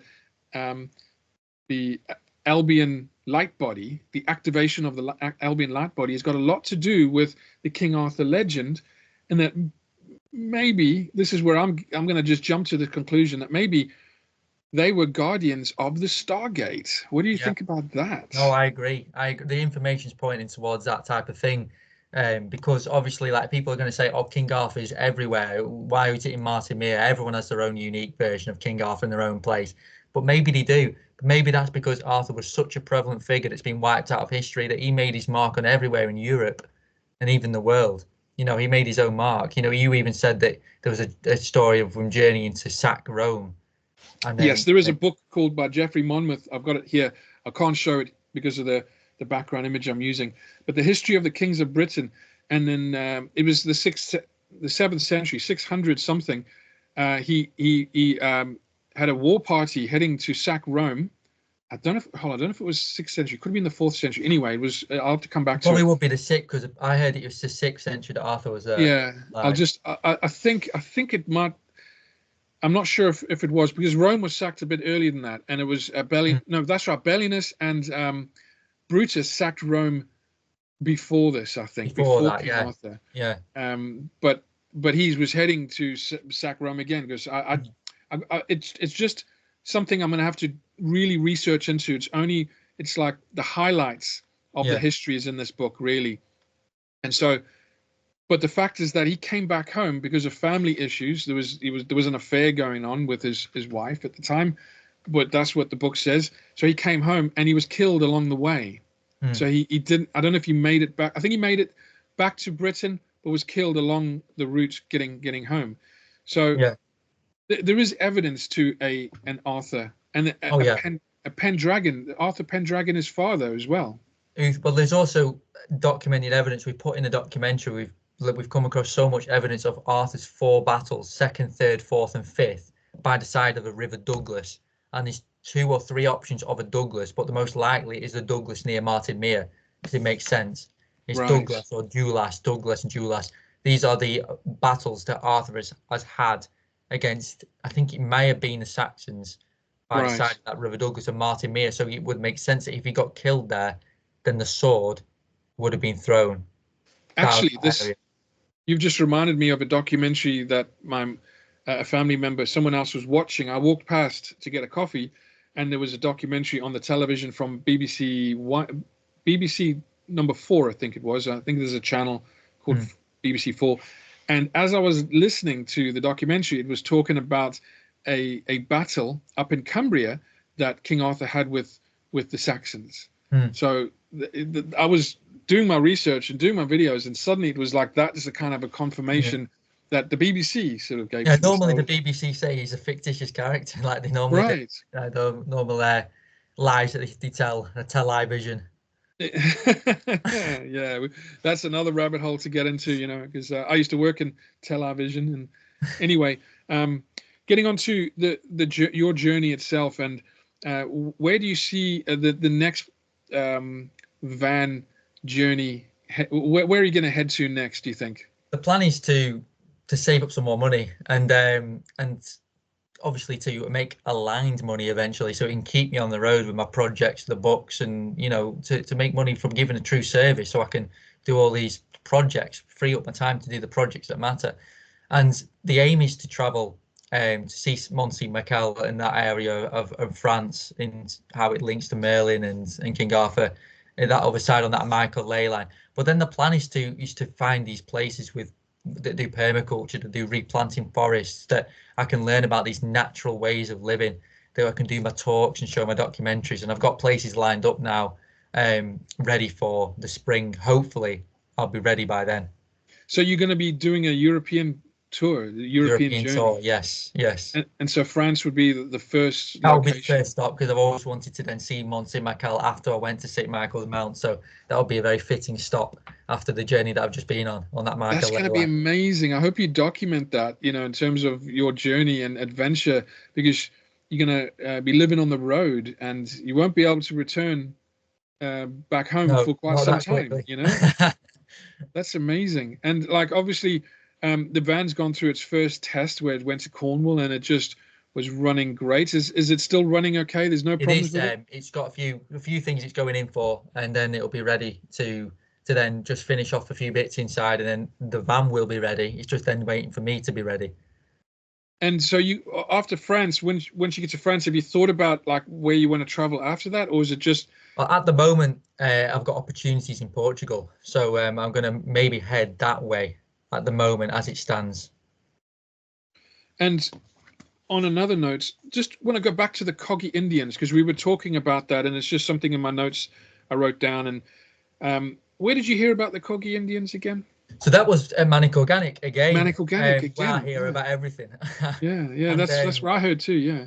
Yeah. So the Kogi Indians, the tribe in Colombia, they apparently one of the last remaining true ancient tribes in the world that are truly connected. They live simply just in the mountains, and like the ancient Colombians. This is what I find really interesting, is that the ancient Kogi tribe that went back many years, they had more people living there than they do now, okay, but they lived more in balance. So they say that it's nothing to do with the amount of people that are living there, it's to do with the knowledge that you have to live in balance with nature. So even though they had like hundreds of thousands of people living there, they still lived perfectly in balance with nature. So their message is to live in balance with nature, and that's it. That is all the message. Is very simple. It's not hard to live in balance with nature. It's just because we get in the way all the time and we want to conquer it. It's the ego, that's my sort of input into that, and learning about my own ego. It's the egoic self, which is not something to, get too worried about. It's just, it's an illusion of ourselves that like get caught up in the material, and then I think that's the battle that we have here. Is this? It's just something that we need to incorporate in a healthy way. We can never get rid of the ego. It's just something that we have to use it in our say. We have to say, look, this is going to be our vision, and we have to stick to that, and then that can work for us, because without the ego, we wouldn't have the drive and the passion to want to. Yeah, I mean, you could go into this idea that the egoic sort of self is really the survival self, and this three-dimensional aspect of life, and to survive in nature, you need the ego to survive. But it's when the ego takes over and takes control, that's the difference, and it becomes obsessed with, certain things that, of convenience is our biggest downfall. The more convenient we get, the less connected to nature. We don't do things for ourselves. We lose our own responsibility, and that's obviously another big topic. But back to the Kogi Indians, I also learned about the Kogi Indians, and there's two documentaries that I'm going to put below if anyone wants to learn about the Kogi Indians, because I also learned from Clay, from Manic Organic, and learned a lot about the fact that the Kogi Indians possibly were so there's a earthwork called Castlerig in Cumbria, and there's a documentary I'll also put down in the bottom in the video description on all the earthworks around the country. It's like a 3-hour documentary, and the character in there that's going on this journey to explore these earthworks goes to Castlerig, and he highlights that one of the stones has a Kogi Indian symbol, and the reason why he knows that it's a Kogi Indian symbol is because he went to Colombia and spent 6 months with the Kogi Indians, so he knew what kind of symbol it was, and he said this is very much like the communication that they do. So there's this like idea of, do you think that there was a connection? Maybe the Kogi Indians had a connection up there in some way. What is your perspective on that when you hear something like that? Yeah, it matches with the communication with the sacred sites again. So are they sacred sites communicating, and then they've put these symbols on to kind of to say, look, this sacred site is communicating with that sacred site using, with this same symbol. So it's proven it's linked somehow. It's linked to Castle Rig and to the Kogi, and that's why I probably have gone to Castle Rig, because I felt this energy to be called to Castle Rig, because now I've obviously researching the Kogi too, and Castle Rig is not just, I couldn't find an alignment as such there on the equinox, but I found that the stones were mirroring the mountains behind them. And what do you mean mirroring? In terms of how they're structured. The actual ridge at the top of the stones were mirroring the formations of the mountains behind them, and we've put some pictures there in the documentary, and I've also done a video. If you scroll back way down through my YouTube videos, I did a Lake District adventure trip. It was like a 2-hour trip I did at Castle Rig, and when I was staying in hostels, I was just staying in hostels every day all week, and traveling throughout the whole of the Lake District, finishing off at Ennerdale at the other side. And I did documented that trip about last year, or the beginning of last year. It might have been, it was the beginning of last year, about in March time. I documented that trip, and that's where I found the information there at Castle Rig, mirroring the stones behind the mountains behind them. Wow. I mean, you really are sort of, working on that idea of the Gonzo vision, the Gonzo journalism, going in there, experiencing it, and then capturing it. Yeah. So I admire that, and thank you for doing that, because I'm going to go back now and have a look at this and just see what more can I learn from your videos, because you've got so many out there and some I haven't seen yet. So have you got any plans for doing any videos now? After this one, after this, have you got any ventures coming up? I'm just going to do a few kind of inspirational videos, putting together some footage I've got. But until I set off on Europe, I think I might ease off on the travel footage and just work on some small talks, getting across some points, and kind of ease off on it until I go back to Europe and then back on with the content. Right, brilliant. I mean, I think if we get a chance and it's not too cold, maybe we could do something on Winter Hill. Completely. Yeah, we're going to try and do a film there at Winter Hill, and go together and do it together and edit it together. Just to show me what you found. I'd like to just know, and then I can explore and maybe incorporate in some of the videos I'm doing. I did a video before that Lake District trip. I think maybe the year before. I did a video near Winter Hill, and I found all these structures buried, and it was a huge expanse of woodland with structures, stones, walls, standing stones, all in the woodland. And I did a video on that, and I was like, question, what is this? So maybe we could go there and start there. Brilliant. Yeah, I think I'm going to go back and watch some of these videos that you're talking about, because I haven't seen all of them yet.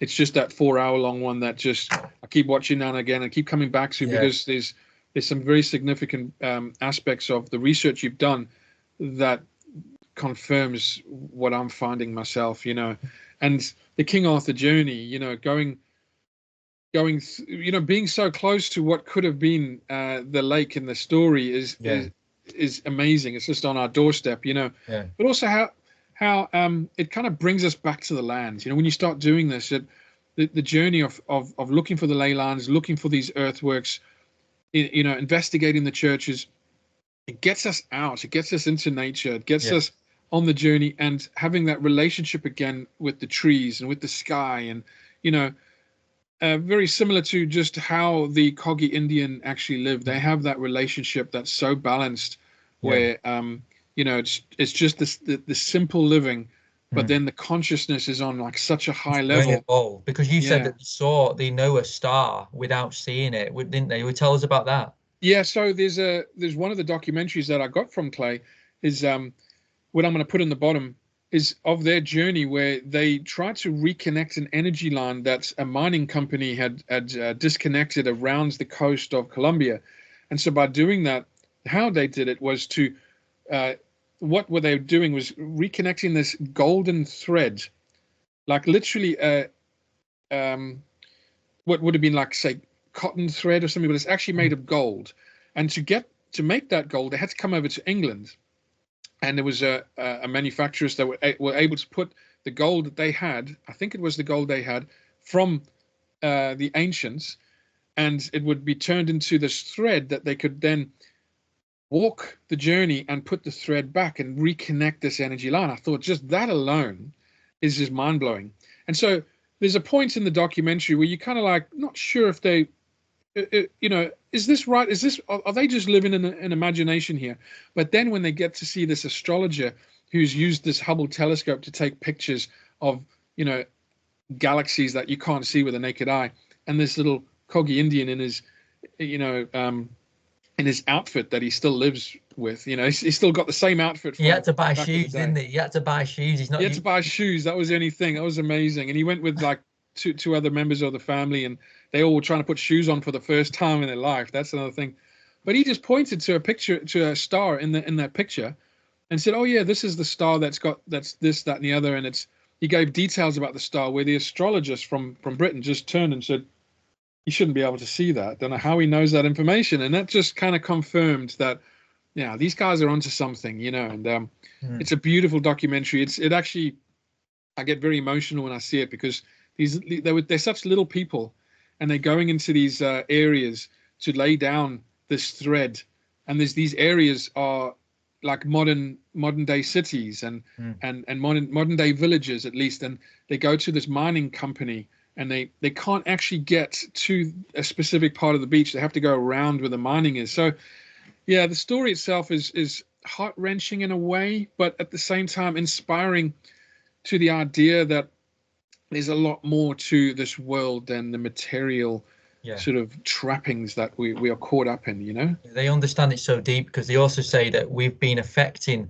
by building on these sacred sites, we are causing the earthquakes and the landslides, and we don't realize. They call us younger brother, and they say that we don't know what we're doing. We've lost our connection, and we're blaming it on everything else, global warming and all this stuff. But really, it's them. It's us. It's our relationship to the earth. Relationship with the earth that is doing it, and they proved to it. They said it was one of the I'm not sure which episode it was. It may be the same one, but they said they were protesting, and they were saying that you can't. I think it might be that mining place, and he said you can't do it here. Yeah, they went back to a protest the year before where all the Kogi tribes, because there's a few of them up there, all came together and, tried to stop this mining from happening, because they were cutting into a river that was going to affect the flow of the energy. They were going to use this river, or they cut and they made like a river that went into the ocean. So this river is the source and the sustainability aspect to the mountains. And sure enough, a year later, they went back to it, and there was landslides, and they said, "Well, we told you." Exactly. It was all over the news, wasn't it? Afterwards, the landslides. He said that we told you that there'd be landslides, so they knew. They had a deep connection to the land. They knew exactly what they needed to do. And some land was given back to the Kogi Indians, and within 20 years, the forest was fully grown back. The waters were running again. This is what happens when we return to our roots. We can heal the world within 20 years. 20 years. Yes. I mean, that's what it's all about, and that's what the recognition that we're discovering is that when we connect with Earth, when we sort of put that attention to it, it speaks back to us. It replies to us in a way, in the way that it will heal, and it will heal our environment. But if we keep taking from it, because we need new cell phones, and we need minds, to get the products for these cell phones and these computers and these microchips. It's all greed and money. The greed of money. It's not money that's the problem. It's the greed of the money and what it's doing with the power. The people they've lost their values. They don't care. And it's rubbing off, and then the rest of the people are working for them. It's like, well, we need to earn something, so they go and work for these corporations, and it's like a loop that just keeps going until like someone breaks it, and by saying, look, we can't do this anymore. We're destroying the earth. We're destroying ourselves. We're polluting it. And like they didn't even know. One of the scientists there, the Kogi, said to him, by harming the lake below, you are affecting the waters in the mountains above. And he said that's impossible. It's only above that affects below. He said, no, you don't understand. The water is then evaporating up and then going back into the mountains like a cycle. He says, you don't understand. He says, what would you do if you shoved a cork up your ass? It'll all be blocked, he said. That's what he said. And in terms of what we can do now, listening to this, and one of the things you've inspired me for is to actually go and look for these springs, these original springs around the country. I'll put a link to the website where we can do this, because I think it's based in America, but you can get the one in the UK as well. And I think that's where we start. I think our local areas, speaking to our farmers, getting to know the plight that they're going through, how they, what they're up against in competition with supermarkets, trying to just grow food for us. At the end of the day, that connection to get food from the earth, we need to reconnect with it in some way, where it's not just something on a supermarket shelf in a plastic bag. I don't know how. I don't know the answers to this yet, but certainly the journey that you're going on and exploring these ancient waters and finding these springs and bringing the awareness to us, I think that's where we could start. If anyone was curious, what do we do? How do we go about trying to be a solution in this world and not the problem? What else could you add to that if someone asked you that? I say stop buying any form. I mean, sometimes you can't if it's the only shop there, but if you can, stop buying products that are using these chemicals, e.g. glyphosate.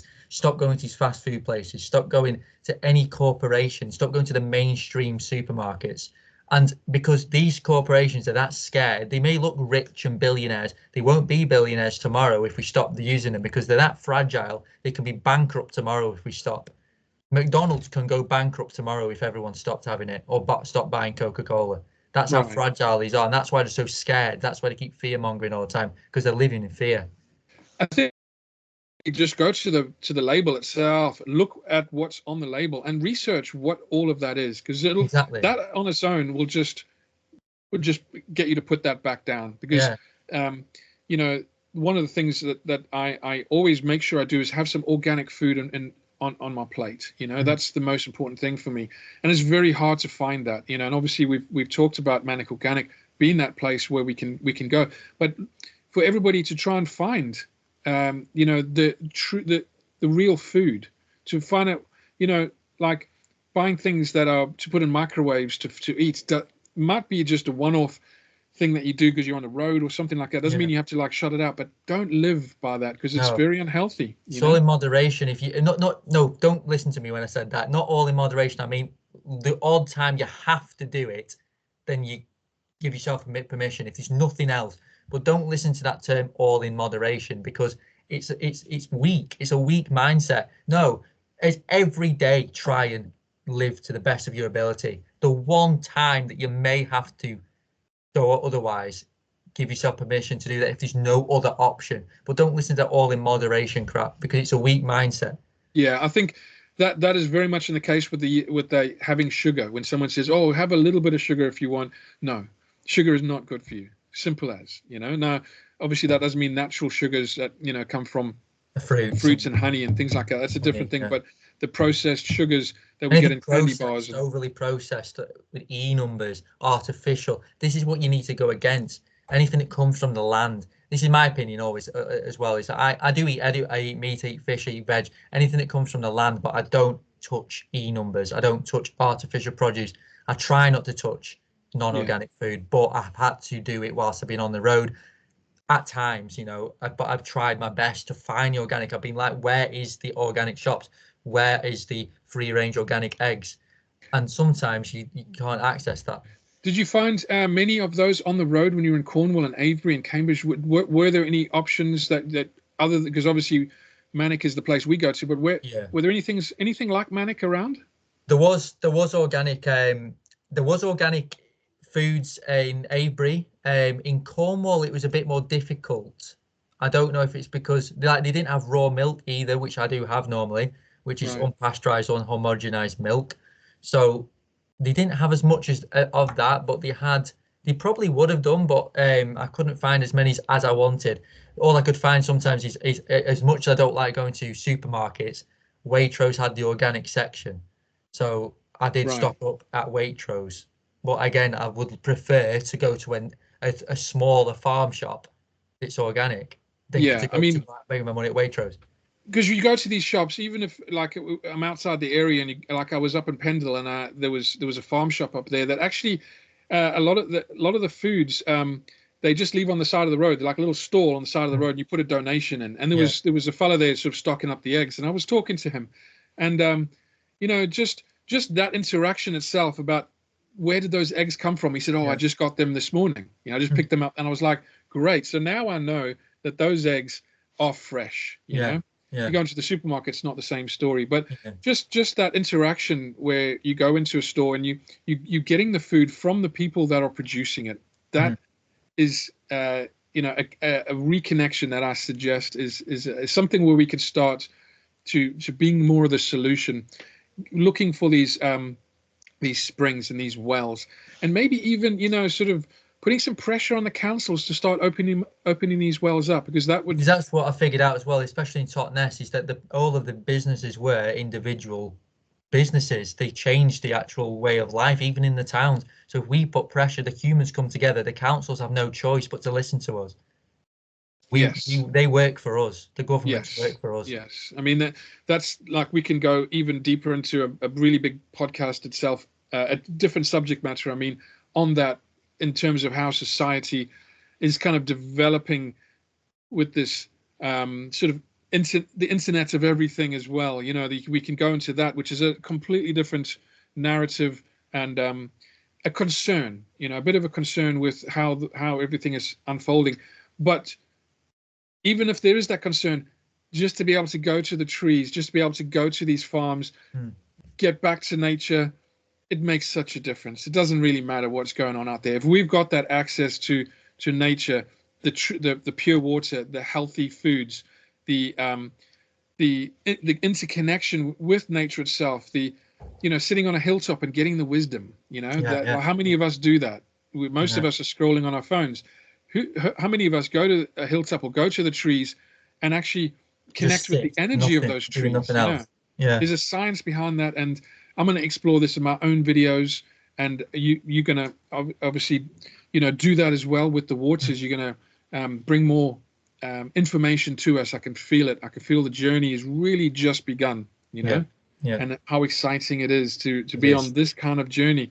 I wish I'd been on this journey at a much earlier part of my life, but at the same time, it's meant to be. Remember, it's meant to be. You know, there's Chronos and Kairos time. What do you mean there? Chronos is the chronological time, which we use with our brain, and Kairos is when God wants you to do it. That's the divine time, and that's when you know it's meant to be. So that's the Kairos time. That happens when you just know it's the right time. Your brain might feeling to do it now, but it will only happen in Kairos time. Kairos time, very good. I think it's pronounced that anyway. That's very close to Christos, because that's where you if you go into that exploration with Lisa Renee and Ashiana Dean, it's really connecting to the idea of the Christos energy grid, because that's what the King Arthur Grail lines are, you know, all about. I mean, it's a, you know, some of these presentations are about 4 hours long, so we couldn't fit it into the next 2 minutes as we finish up this first episode of you know, Adventures in Gonzo Vision, and I put it into ARGV just to make it easier. So the first ARGV podcast with James Caggianelli, isn't it? Caggianelli, yes. Because I noticed there's an A. It's Caggianelli. That's an Italian name, is that right? It is. Yeah, my dad's from Puglia. From Barry, which I've only just found out now that the Michael line does go through. Wow! Oh my God, you've got to go there. You've got to go there now. And no, that's fantastic. I've been to Italy in a place called Vicenza, and it's a beautiful place. The architecture, the food, the flavor, the passion. If you go through Italy with your van, you're not going to want to leave, mate. I'm telling you now. No, I'm not going to. I know I am not. Brilliant. So as we're coming up to the last the 2 hours of this great conversation, do you have anything else that you would like to let the audience know? Anything inspiring to, you know, just another message? I think I'd say just to watch the Prophecy of Albion, really, and watch it to the end. When it goes to the Eagle and Condor prophecy, we wrap it up in terms of how it fits in with this time now, with the prophecies that have been written in by all of the ancients, and what we are actually going into. Because, like I always say, if you don't understand where you've come from, you don't know where you're going. And Yes. this is why it's so important to understand history, true history. And this is why they've manipulated it, because they don't want us to understand where we are and where we're going. But the only way truly is to get in touch with your heart, to get into nature, and to live your passions as well. Yes. You I know, was just going to say that his story, you know, his story. his story. What about her story? You know, I know, yeah. So No, I love it. we're balancing it all right now, and we're trying to actually live rather than just exist. You know, Awesome. we've got this one life in this physical body before we move on, and this is why it's so special, it's so sacred to live and to live our dreams, and to not just wait around, to put steps in every day. We have a vision. We've got a duty to our soul to achieve it. A duty. It doesn't matter about what anyone else thinks. We've got a duty to our own soul to achieve what we want.